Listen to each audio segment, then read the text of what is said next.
ามสตูดิโอ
สัญญากับไว้เลยบอได้ตลอดไปโอ้ยน้องสัญญาสิหักเมียเกินไป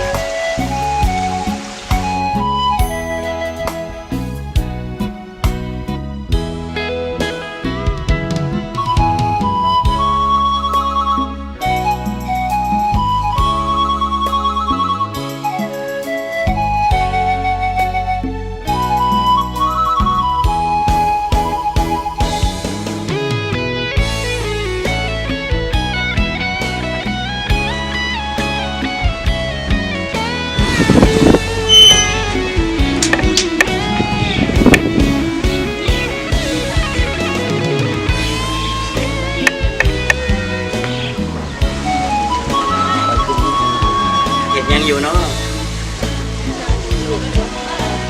หายเบิ้งนึงแน่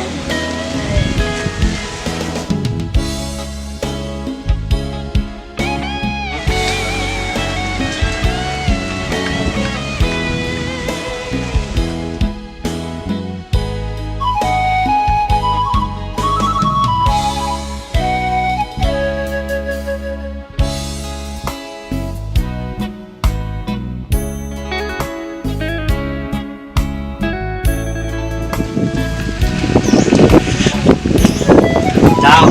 ซากนี่มันไผ เอาไปเนาะ เดี๋ยวคงหาของเฮาเด้ น้องลืมหมดแล้ว เจ้าอย่าเพิ่งไป ลำคาญ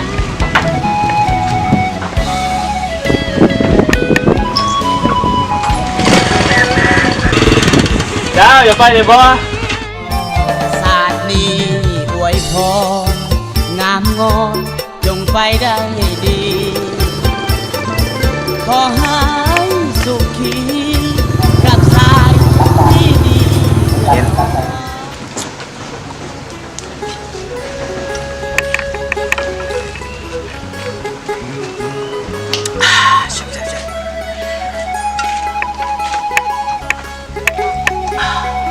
มาเชียว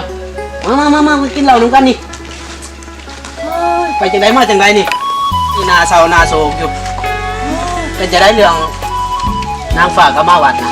เขาไปมีผู้ใหม่ละเจียว กินเหล้าก่อนอย่ามันผู้หญิงยังมีหลายอยู่เอายกกันเด้อเสียเด้อเจ็บ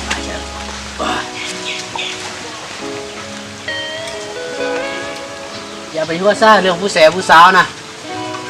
ก่อนก็มีหลายอกหักมาเบิดอ่ะเรื่องผู้สาวนี่ผิดหวังแล้วหาไม่ได้เสียงลองหัวซ่า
ยังละน้อง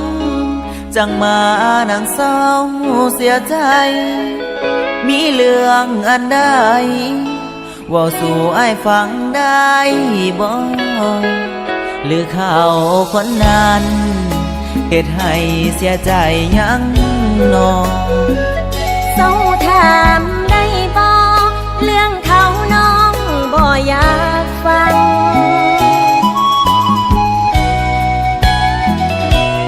บ่อยากเห็นน้องนั้นมีน้ำตา